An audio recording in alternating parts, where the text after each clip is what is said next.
খালা বলল, কেউ আবার আসতে পারে, তাড়াতাড়ি কাজ করেন। এরপর আমি আমার কাজ শুরু করলাম। হ্যালো বন্ধুরা, আমি আজকে তোমাদেরকে বলবো কাজের খালার সাথে ঘটে যাওয়া এক গোপন ঘটনা।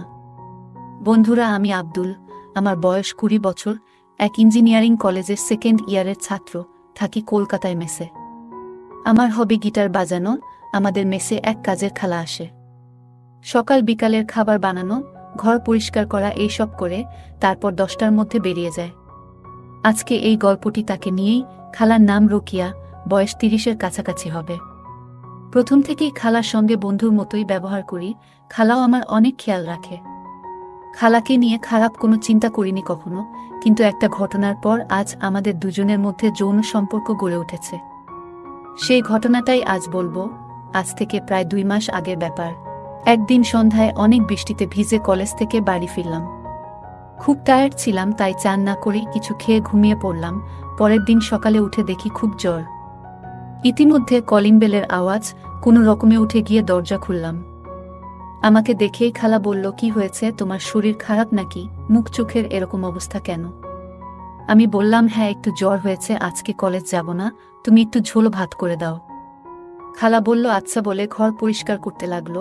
একে জ্বর, তারপর কোমরে বেশ ব্যথা করছিল। খালা বলল, তোমার কোনো চিন্তা নেই, আমি তোমার খেয়াল রাখবো এই কদিন, বলে আমাকে উল্টো করে শুইয়ে কোমরে মাসাজ করতে লাগলো। আরাম লাগাতে আমি কিছুক্ষণের মধ্যে ঘুমিয়ে পড়লাম। খালা কতক্ষণ মাসাজ করেছে জানি না। ঘন্টা 2 পরে ঘুম ভেঙে দেখি খালা তখন যায়নি। বলল, রান্না করে রেখেছি, খেয়ে নিও। আমি যাই এবার বলে খালা চলে গেল।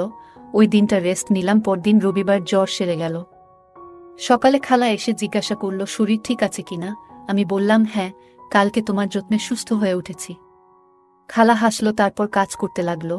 এরপর থেকে লক্ষ্য করেছি, আমার চোখাচোখি হলেই খালা হাসে, কেমন কামুক হাসি। আমি এতদিন যেগুলো ভাবিনি সেই সব চিন্তা আমার মাথায় আসতে শুরু করলো। খালার দিকে ভালো করে দেখতে শুরু করলাম। এরপর থেকে খালার সাথে আমার অনেক ফ্রি কথা হয়। তার মেমোরিতে আমি খারাপ ভিডিও দিয়ে দিতাম, খারাপ পিকচার দেই। খালা দেখে কিছু বলে না। একদিন ডাক দিয়ে বললেন, জানিস, আমাদের ওই পাড়াতে একটা মেয়ে ভাড়ায় থাকতো, তার খারাপ ভিডিও বের হয়েছে। বললাম, কোথায় দেখি। মোবাইলে দেখলাম রিসিভ ফোল্ডারে। আমি বললাম, কে দিছে এটা? খালা বলল, মেস মালিকের ছোট ভাই। আমি বললাম, আপনার না ভাই হয়, আপনি তার থেকে কেমনে নিলেন? খালা বলল, আমি জানি না, সে মোবাইলটা চাইলো, আমি দিলাম, পরে দেখি এটা রান্নাঘরে দেখলাম। আমি খালাকে বললাম, খালা, একদিন যে বলেছিলাম আপনার কাছে শিখব, শিখাবেন না? তিনি বলল, কি শিখবি? আমি বললাম, স্বামী স্ত্রীর মাঝে যা হয় তাই, শুধু একবার দিবেন, যা খেতে চান খাওয়াবো। খালা বলল, এসব করতে পারবো না, এমনি ফ্রি ভাবে কথা বলি, কিন্তু খারাপ কাজ করতে পারবো না। আমি কান্নার মতো করে বললাম, আমি কিন্তু মরে যাব যদি না দেন। যদি নাই দিবেন তবে কেন আমাকে এত আদর করেন? সবসময় ডাকেন, মাছের বড় মাথাটা আমাকে দেন, বলে চলে আসলাম। সেদিন থেকে খালাকে ইমোশনাল ব্ল্যাকমেল শুরু করলাম। সেদিন দুপুরে ভাত খেলাম না, তাকে দেখিয়ে ভাতে জল ঢেলে দিলাম। সারাদিন কথা বলল না। রাতে গেলাম রান্নাঘরে। খালা বলল, ভাত খেলি না কেন দুপুরে? বললাম, এমনিতেই মন ভালো না তাই। খালা বলল, নাম্বারটা দেন, রাতে কথা বলবো। আমার নতুন একটা নাম্বার তার মোবাইলে মজনু নামে সেভ করে দিলাম। রাত 10টার সময় মিস কল দিল। আমি মেসের বাইরে আসলাম, তারপর কল দিলাম, বললাম, কি বলবেন? তিনি জানালো আমাকে যে আমি কেন পাগলামি করতেছি। খালা বলল, সে বিবাহিত, তার একটা 2 বছরের ছেলে আছে। আমি বললাম, শুধু একবার দিলে কি হয়? আপনাকে দেখলে আমি নিজেকে ঠিক রাখতে পারি না। আপনার স্বামী নেই, থাকেন কেমন করে? খালা বলল, আমার কিছু মনে হয় না, না করলেও চলে। আমি বললাম, খালা, সত্যি একবার দেন না, চির ঋণী হয়ে থাকব। খালা বলল, দেখা যাক কি করা যায়। এরপর ফোনে কথা বলা শুরু হয়। 2015 সালের অক্টোবর মাস। কিছু দিনের জন্য মেস বন্ধ দিবে। খালাকে বললাম, খালা, আপনি আমার সাথে প্রায় 1 বছর কথা বলতেছেন, দিবেন দিবেন করে দিতেছেন না কেন? তিনি বলল, ভয় করে, যদি কেউ জানতে পারে তবে লজ্জায় মুখ দেখাতে পারবো না। 10 দিনের জন্য মেস বন্ধ হবে, তাই খালাকে গরম করে তুলতেছি বিভিন্ন কৌশলে। 10ই অক্টোবর খালাকে কল দিয়ে বললাম, দেখুন, আমি আপনাকে পছন্দ করি এবং ভালোবাসি। আপনাকে তুমি বলতে চাই, তবে তা মোবাইলে, মেসে সবার সম্মুখে আপনি করে বলবো। খালা বলল, তোমাকেও আমার ভালো লাগে। কিন্তু আমি বললাম, কোনো কিন্তু নয়, তুমি আমার চাহিদা পূরণ করবে কি না? খালা বলল, করব, কিন্তু কোথায়? আমি বললাম, তোমার এলাকা, তুমি জায়গা নির্ধারণ করো। অবশেষে খালা টোপ গিলল, কিন্তু মেসে এসব করার সময় ও জায়গা হচ্ছে না। 15ই অক্টোবর কলেজ মাঠে আওয়ামী লীগের সমাবেশ হবে, এটার সুযোগ নিতে হবে। 14ই অক্টোবর রাতে খাবার পর খালা যখন বাড়ি যাবে তখন আমি রান্নাঘরে আসলাম। দেখি তিনি বাড়ি যাবার জন্য রেডি হচ্ছে, কোনো কথা না বলে চারিদিকে এক নজর দেখে নিলাম। খালার কানে কানে বললাম, কালকে সবাই বাইরে থাকবে, দুপুরে মেস খালি তখন কিন্তু দিতে হবে, নচেত আমি তোমার রান্না খাবো না। খালা কোনো কিছুই বলেনি, শুধু নির্বাক দাঁড়িয়ে থেকে চলে গেল। খালা ভাবতেই পারেনি আমি তার শরীরে হাত দিব। 15 তারিখ সকালে খাবার দেওয়ার পর বলল, তুমি তাড়াতাড়ি চলে এসো। আমি বললাম, আমি তো লোক দেখানো যাব, সমাবেশে থাকবো না, তাড়াতাড়ি চলে আসব। খাওয়া সেরে মেসের সবাই আওয়ামী লীগের সমাবেশ দেখতে সবাই গেলাম। লোকে লোকারণ্য, রাস্তায় মানুষের ভিড়ে হাঁটা অসম্ভব। কলেজ মাঠে পৌঁছে সবার সঙ্গ ত্যাগ করে ফাঁকা স্থানে এসে খালাকে কল দিলাম। তিনি কল ধরল না। অনেকবার কল দিলাম, অবশেষে দুপুর 12টায় মিস কল দেয়। আমি কল দিয়ে বললাম, আমি কি মেসে যাব? খালা বলল, এসো। আমি অনেক চিন্তা করে আসতেছি, কলেজ মোড়ের রাস্তা বন্ধ করে দিচ্ছে, তাই তালতলা হয়ে বিজিবি ক্যাম্পের পিছন দিয়ে ভোকেশনাল মোড হয়ে মেসে আসলাম। মেসে পৌঁছে দেখি সাবেক কন্ট্রোলার রতন দাদা মেসে চ্যানেলে কলেজের সমাবেশ দেখতেছে। আমি বললাম, দাদা কখন এলেন বাড়ি থেকে? ও বলল, আসলাম 1 ঘন্টা আগে। কলেজ মাঠে যা ভিড়, তাই মেস এসে টেলিভিশনের সমাবেশ দেখে বিকালে বাড়ি যাব। আমি বললাম, দেখেন, আমি আমার রুমে গিয়ে খালাকে কল দিলাম। খালা রিসিভ করলে আমি বললাম, জানু তুমি বলো কেন যে রতনদা আসছে?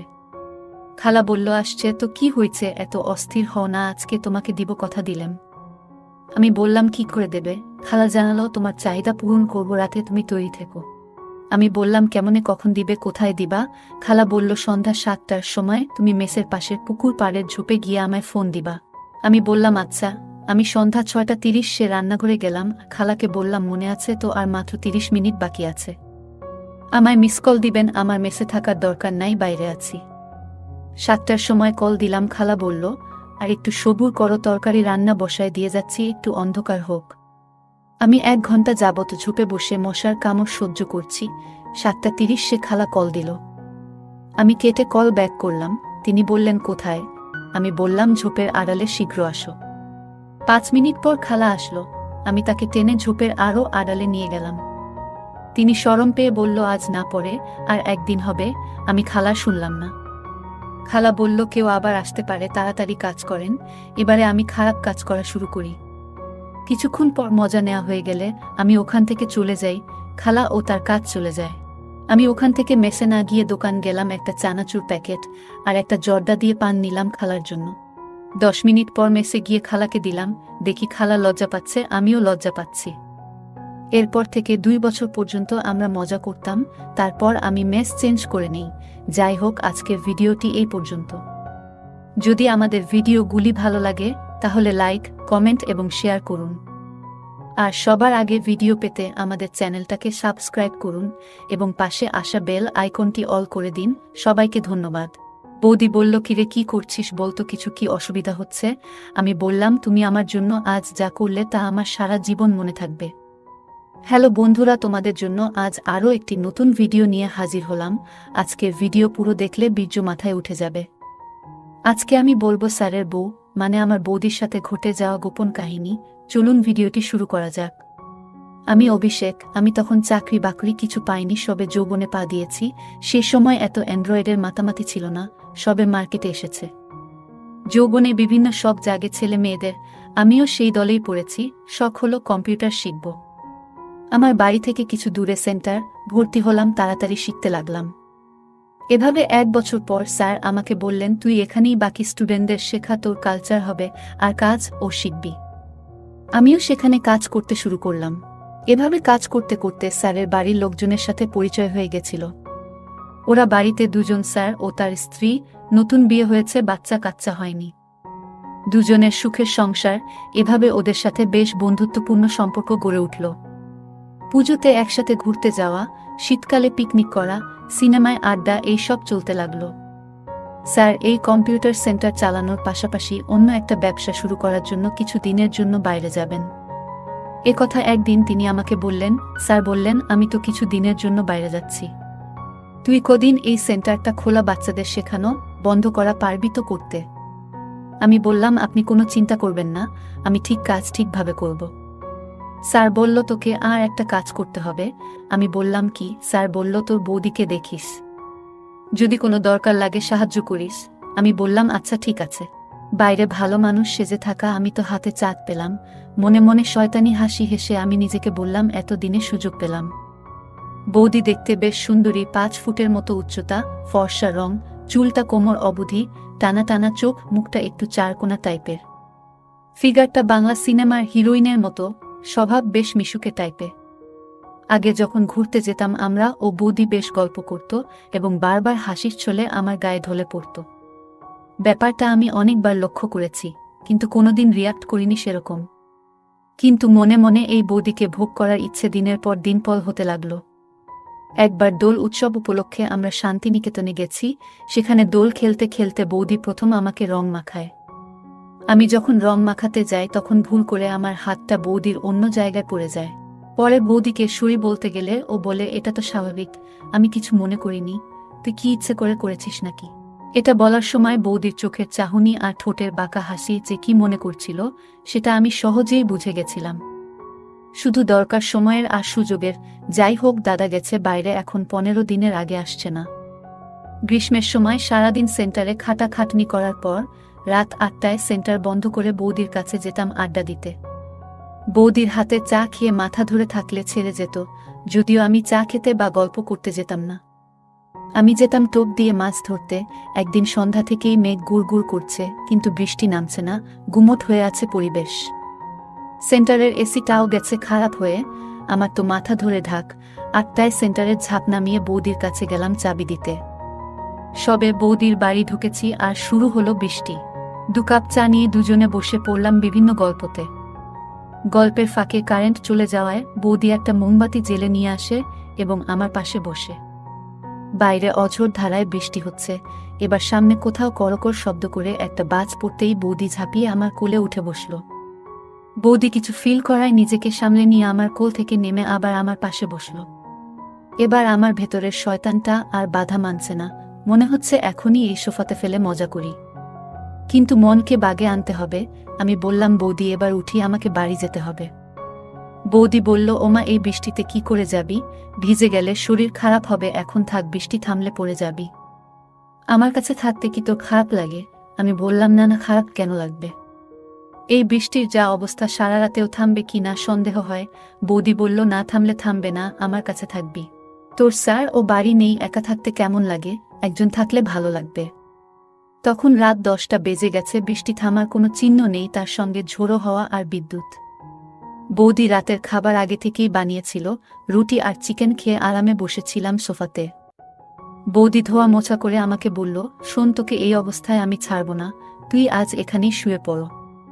আমি নেকা সেজে বললাম এখানে তো একটাই খাট, শুতে অসুবিধা হবে। বলে রাখি বৌদিদের বাড়িটা খুবই ছোট, ভাড়া বাড়ি, মালিক অন্য জায়গায় থাকে।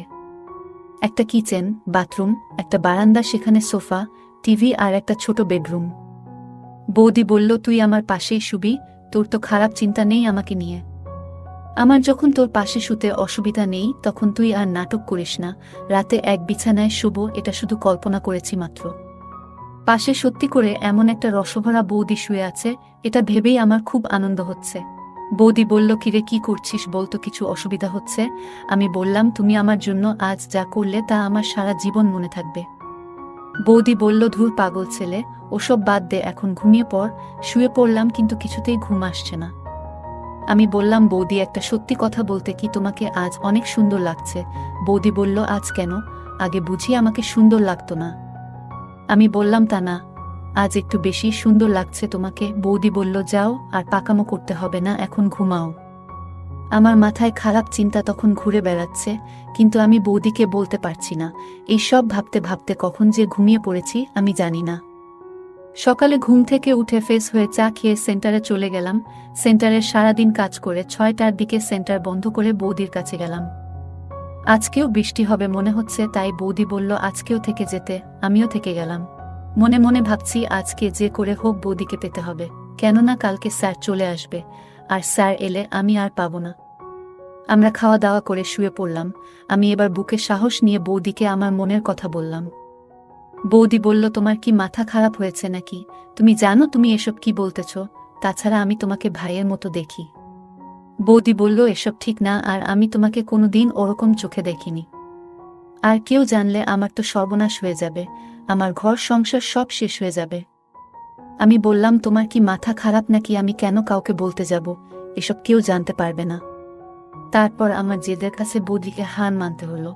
অবশেষে বৌদি রাজি হলো। আজ আমি আমার এত দিনের চাহিদা মিটাচ্ছি। আমার যে কি আনন্দ হচ্ছে বলে বোঝাতে পারবো না। বৌদিকে দেখে মনে হলো বৌদিও খুব মজা পাচ্ছে। আমরা আনন্দের সাথে খারাপ কাজ করে চলেছি। কিছুক্ষণ পর বৌদি আবার জিজ্ঞেস করে, আচ্ছা, আমরা যা করছি তা কি ঠিক?